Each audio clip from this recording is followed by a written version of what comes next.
Starting में हम एक बहुत प्यारी छोटी सी फिश देखते हैं जिसका नाम डोरी था। डोरी के पेरेंट्स जिनका नाम जेनी और चार्ली था, उन्हें बहुत डर था कि उनकी बेटी डोरी किसी दिन सारी चीजें भूल न जाए और कहीं इधर उधर भटक न जाए। डोरी को जेनी और चार्ली काफी सारी चीजें सिखाते हैं और प्यारी सी छोटी सी डोरी इधर उधर घूमती रहती है। लेकिन एक दिन डोरी अपनी फैमिली से काफी दूर चली जाती है और उसे ये ही नहीं पता कि उसे ढूंढना किसे है। इतने बड़े ओशन के अंदर हर एक फिश से पूछना कि मेरी फैमिली कहाँ है, ये पूछते पूछते डोरी अब बड़ी हो चुकी थी और इसी के साथ में वो अपनी फैमिली को भी नहीं ढूंढ रही थी। डोरी को हमेशा भूलने की बीमारी थी। जैसा कि मैंने आपको पहले भी बताया कि डोरी को शॉर्ट टर्म मेमोरी लॉस का प्रॉब्लम था। एक दिन मर्लिन आके डोरी से भिड़ जाता है और तभी से नीमो वाली स्टोरी शुरू होती है, जिसके बाद कहानी कुछ सालों आगे बढ़ जाती है और अब नीमो, मर्लिन और डोरी तीनों साथ रहते हैं। मर्लिन नीमो को स्कूल छोड़ने जाता है लेकिन डोरी भी अब उनके साथ ही रहती है और वो चाहती थी कि सारे बच्चों के साथ टीचिंग के टाइम मैं भी जाऊँ। मर्लिन डोरी को समझाता है कि मिस्टर रे ने कहा है कि तुम वहाँ उनके साथ ना जाओ क्योंकि तुम्हें भूलने की बीमारी और तुम हमेशा भूल जाती हो। लेकिन फिर भी डोरी नहीं मानती और सारे बच्चों के साथ ही निकल जाती है। आज इन सभी का लेसन था कि वो कैसे अपनी फैमिली को वापस ढूंढ सकते हैं। डोरी कुछ दूर आगे जाती है जहाँ उसे उल्टी गंगा दिखाई देती है। देखते ही देखते अब तो डोरी को सारी चीजें याद आ जाती है कि वो अपनी फैमिली से बहुत दूर हो चुकी है। उसके मम्मी और डैडी हैं जो कि उसे अब तक ढूंढ रहे होंगे। भागती हुई डोरी मर्लिन और नीमो के पास पहुंचती है और कहती है कि मुझे मेरी फैमिली के पास जाना है, मुझे सब कुछ याद आ चुका है कि मेरी फैमिली कैलिफोर्निया में रहती है। मर्लिन डोरी को समझाने की बहुत कोशिश करता है कि अब काफी देर हो चुकी है, लेकिन डोरी कहती है कि तुमने भी तो अपनी बेटी को ढूंढने के लिए इतना बड़ा ओशियन पार कर दिया है, तो फिर आखिर तुम मेरी मदद क्यों नहीं कर सकते हो।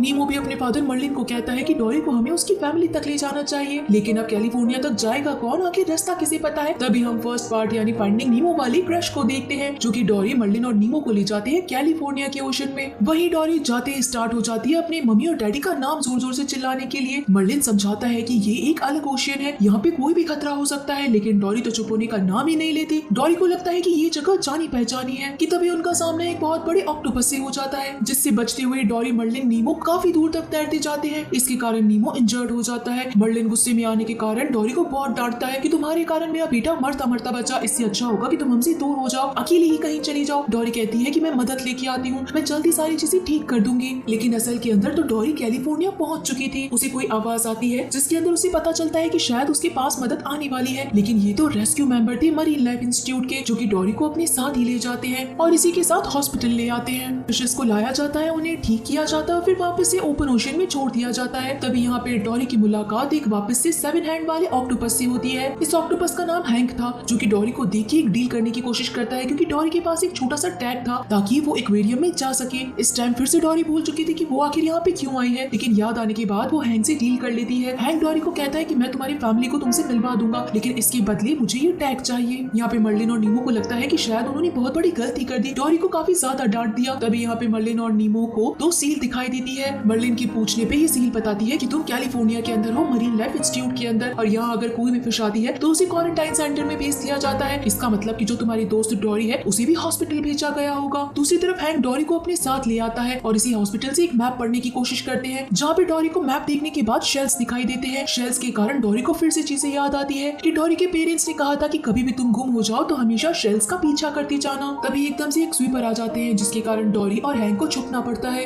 गलती से डोरी एक ऐसी बास्केट के अंदर जाती है जिसके अंदर वो बड़े बड़े वेल्स का खाना बनने वाली थी। डोरी को बाहर जाके फेंक दिया जाता है, जहाँ पे डोरी की मुलाकात उसकी बहुत पुरानी दोस्त से होती है। इस बड़ी सी ब्लू वेल का नाम डेस्टिनी था। डेस्टिनी डोरी को देखते ही पहचान जाती है कि वो उसकी पाइप फ्रेंड है। यहाँ पे हम डेस्टिनी की नेबर को देखते हैं जिसका नाम बेली था। उसके पास ऐसी पावर्स थी कि वो रे साउंड के जरिए काफी दूर तक देख सके। तभी यहाँ पे हैंक भी कैसे तैसे पहुंच जाता है और अब वो डोरी को कहता है कि अगर तुम्हें अपने पेरेंट्स तक जाना है तो तुम्हें इस छोटे से रास्ते से होके जाना पड़ेगा, यहाँ से मैं नहीं जा पाऊंगा तो तुम्हें अकेले जाना होगा, तो चलो मुझे मेरा टैग दो और तुम यहाँ से चली जाओ। लेकिन डोरी अपना टैग नहीं देती है। पहले तो वो हैंक को कहती है कि तुम भी मेरे साथ चलो, लेकिन हैंक के मना करने पे अब डोरी को अकेले जाना पड़ता है। इसी के साथ उसे अपने पेरेंट्स का लेसन याद आता है कि कभी भी अगर डर जाओ तो बस तैरते जाना। यहाँ दूसरी तरफ ये सील मर्लिन और नीमो की हेल्प करते हैं एक बकी डक को बुला के। ये बकी डक अपने साथ मर्लिन और नीमो को ले जाती है। यहाँ हैंक को लगता है कि अगर डोरी अकेली गई तो वो जरूर कुछ न कुछ चीजें भूल जाएगी, इसी कारण हैंक को डोरी की मदद करनी चाहिए। ये दोनों बेबी ट्रॉली के अंदर बैठ जाते हैं और उसी की मदद से आगे बढ़ते जाते हैं। डोरी रास्ता बताने वाली थी, लेकिन डोरी की याददाश्त फिर से चली जाती है और वो गलत रास्ता बता देती है। यहाँ बकी को पॉपकॉर्न्स दिखाई देते हैं, इसी कारण वो मर्लिन और नीमो को एक पेड़ पे ही छोड़ देती है, जिसके कारण बेचारे मर्लिन और नीमो अपनी जान बचाते हुए एक एक्वेरियम के अंदर पहुंच जाते हैं। यहाँ डोरी के गलत रास्ता बताने पे हैंक को बहुत गुस्सा आ जाता है और वो कहता है कि यहाँ से आगे तुम अकेली जाओ, मैं तुम्हारे साथ नहीं जाने वाला, मुझे बस मेरा टैग वापस दे दो। लेकिन तभी ये बेबी ट्रॉली काफी दूर तक आगे निकल जाती है, जिसके कारण डोरी और हैंक एक बेबी पूल के अंदर गिरते हैं। यहाँ से डोरी और हैंक आगे की तरफ निकल जाते हैं क्योंकि इन्हें आगे दिखाई देता है ओपन ओशियन, जहाँ पे डोरी के मम्मी और डैडी मिलते हैं उसे। यहाँ पे मर्लिन और नीमो अकेले बैठ के सोचते हैं कि काश अगर हमारे साथ डोरी होती तो हम इतनी बड़ी मुसीबत में नहीं फंसते। तो नीमो कहता है कि शायद हमें वो चीजें करनी चाहिए जो डोरी हमेशा करती है, इसका मतलब बिना सोचे कुछ भी चीजें करना। मर्लिन को लगता है कि यही आइडिया सही रहेगा। इसी कारण मर्लिन और नीमो खुद की जान बचाने के लिए जमीन पे ही कूद जाते हैं, लेकिन फिर भी वो वापस से ओशन में ही गिरते हैं। इधर टाइम था हैंक और डोरी के अलविदा लेने का, जहाँ पे हैंक अब अपने रास्ते जाएगा और डोरी ओपन ओशन के अंदर जाएगी। हैंक जाने से पहले डोरी को कहता है कि तुम तो मुझे भूल जाओगे क्योंकि तुम्हें भूलने की बीमारी है, लेकिन मैं तुम्हें मेरी तीनों दिलों में याद रखूंगा। जिसके बाद डोरी अपने मम्मी डैडी को ढूंढने के लिए ओपन ओशन में जाती है। डोरी को धीरे धीरे अपना घर भी याद आने लगता है, लेकिन वहाँ पे कोई भी नहीं था, दूर दूर तक एक भी फिश नहीं थी। वहाँ के 2 क्रैब डोरी को इन्फॉर्म करते हैं कि तुम्हारे जैसे काफी सारे फिशेस को तो हॉस्पिटल लेके चले गए हैं, वो सारे अब दूसरे एक्वेरियम में रहेंगे। जिसके बाद तो डोरी को समझ ही नहीं आता कि वो अब क्या करे। डोरी कैसे तैसे एक पाइप के थ्रू निकलती जाती है और जोर जोर से चिल्लाने लगती है, जिसके बाद डेस्टिनी को उसकी आवाज आ जाती है। डेस्टिनी अपने फ्रेंड बेली को कहती है कि प्लीज डोरी को ढूंढ के निकाल दो। बेली अपने रे साउंड की मदद से डोरी को बाहर निकालने की कोशिश करते हैं, लेकिन तभी इन्हें पता चलता है कि दूर से एक और फिश आ रही है। असल के अंदर ये कोई फिश नहीं बल्कि मर्लिन और नीमो थे, जहाँ पे डोरी नीमो और मर्लिन से मिलकर बहुत खुश थे। मर्लिन डोरी से माफी मांगता है कि मुझे माफ कर दो, तुम्हारे आइडियाज के कारण मैंने अपनी बेटी को ढूंढा था और अब मैं कोशिश करूंगा कि तुम्हारी भी फैमिली तुमसे मिल सके, तुम जल्द ही अपनी फैमिली के पास जाओगे। लेकिन ये सारी चीजें नीमो को सुन के बहुत बुरा लगता है कि डोरी हमें छोड़ के चली जाएगी। अब यहाँ डोरी, मर्लिन, नीमो कैसे तैसे करके हॉस्पिटल में पहुंचते हैं, जहाँ अलग अलग टैंक के अंदर जंप करते हुए डोरी ब्लू फिशेस के टैंक में पहुंच जाती है और वहाँ पे अपनी मम्मी डैडी को जोर जोर से बुलाने लगती है कि मम्मा डैडी। लेकिन तभी वहाँ सभी कहते हैं कि क्या तुम जेनी और चार्ली की बेटी हो, क्या तुम डोरी हो? तो डोरी कहती है कि हाँ मैं अपनी मम्मी डैडी को ढूंढ रही हूँ। तो सारी फिशेस कहती है कि तुम्हारे पेरेंट्स तुम्हें ढूंढते हुए बहुत टाइम पहले ही चले गए थे, उन्हें लगा था कि तुम कहीं बाहर मिलोगे और उस बात को तो काफी समय हो चुका है। इससे डोरी को लगता है कि उसके पेरेंट्स मारे जा चुके हैं, जिसके कारण वो सदमे में आ जाती है और वहीं बेहोश हो जाती है। इसी टाइम पे सारे टैंक्स बाहर जा रहे थे। डोरी सारे टैंक से अलग हो जाती है और नीचे गिरने के कारण वो एक पाइप के थ्रू बाहर निकल जाती है। अब फिर से वो पूरी चीजें भूल चुकी थी कि वो किसके साथ में आई थी, किसे ढूंढ रही थी और उसे कहाँ जाना है। डोरी यहाँ फिशेस को पूछने लगती है कि क्या आप बता सकते हैं कि मैं कहाँ हूँ? मैं किसी को ढूंढ रही थी लेकिन मुझे याद नहीं आ रहा कि मैं किसे ढूंढ रही थी। कुछ दूर आगे जाने के बाद डोरी को वही शेल्स दिखाई देते हैं। शेल्स को देखते ही डोरी को फिर से याद आ जाता है कि वो तो अपने पेरेंट्स को ढूंढ रही है। कुछ ही दूर आगे जाने के बाद उसे एक घर दिखाई देता है। तभी वहाँ पे पीछे से जेनी और चार्ली आ जाते हैं, जो कि डोरी को देखते बहुत ज्यादा शॉक हो जाते हैं कि डोरी ने कर दिखाया। भूलने की बीमारी होने के कारण भी उसने अपने पेरेंट्स को आखिर ढूंढ ही लिया। लेकिन तभी यहाँ डोरी से पूछा जाता है कि तुम यहाँ तक कैसे पहुंची? तो डोरी को मर्लिन, नीमो और हैंक की याद आती है कि आखिर वो सब तो अभी भी टैंक के अंदर ही फंसे हुए हैं, तो हमें उन्हें ढूंढना पड़ेगा।